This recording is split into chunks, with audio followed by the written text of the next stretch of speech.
Welcome to Sweet Life Beat Life. We hope this video helps. In this video, I will explain how to write a study plan step by step.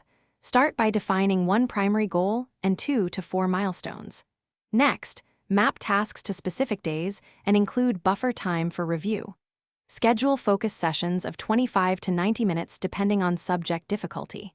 Track progress weekly and adjust deadlines if needed.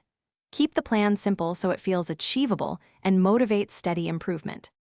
Create a weekly framework that balances urgency and learning depth in a friendly, flexible way.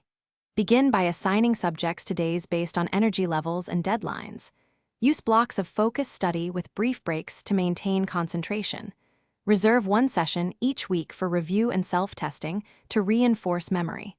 Allow 1 buffer day for catch-up or rest. Adapt the structure as you learn what study length works best for you. Pick practical tools that you will actually use, whether a paper planner, a calendar app, or a spreadsheet. Log each completed task with a 1-line note about what worked or what felt hard. Review that log weekly to spot patterns and tweak study lengths or techniques. Celebrate small wins to keep momentum and reassign tasks when needed. This tracking habit turns plans into reliable progress without overwhelming you. Thanks for watching. Consider subscribing if we helped you.